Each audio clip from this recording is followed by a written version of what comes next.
Hi అండి, ఈరోజు బీరకాయ మినపొడియాలు కర్రీ అయితే చేసుకుందాం. ఎలా చేయాలో చూపిస్తా చూడండి.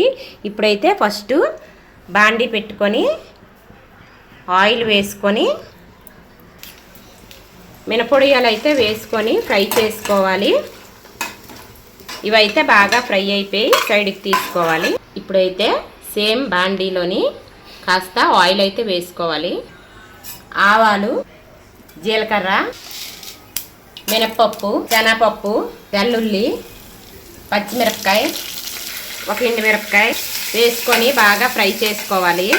ఇప్పుడైతే ఇవి ఫ్రై అయిపోయి ఇప్పుడైతే అల్లం వెల్లుల్లి పేస్ట్ అయితే వేసుకోవాలి.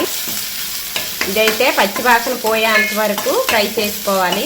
బీరకాయ ముక్కలను అయితే వేసుకోవాలి. పోపు అయితే బాగా ఫ్రై అయిపోయింది. ఇప్పుడైతే బాగా కలుపుకోవాలి ఇటు అటు. ఇప్పుడైతే చిటికెడు పసుపు, రుచికి తగినంత కారం, రుచికి తగినంత ఉప్పు. ఇప్పుడైతే మూత తీసి చూసుకుందాం.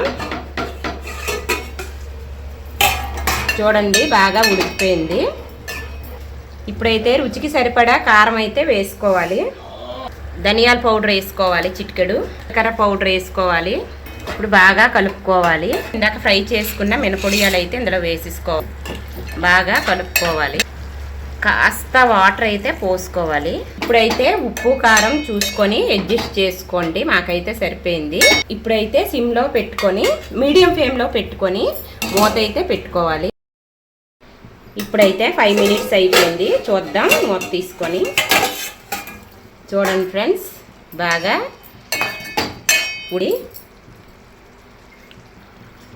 చూడండి ఫ్రెండ్స్,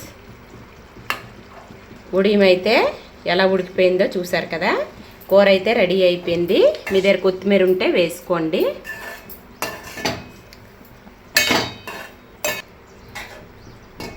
ఈ వీడియో నచ్చితే please like, share, subscribe and comment చేయండి. చూడండి సూపర్గా వచ్చింది. ఇలా ఒకసారి ట్రై చేయండి. తెలియని వాళ్ళకి మాత్రమే చెప్తున్నా. ఈ వీడియో నచ్చితే please like, share, subscribe and comment చేయండి. Thank you.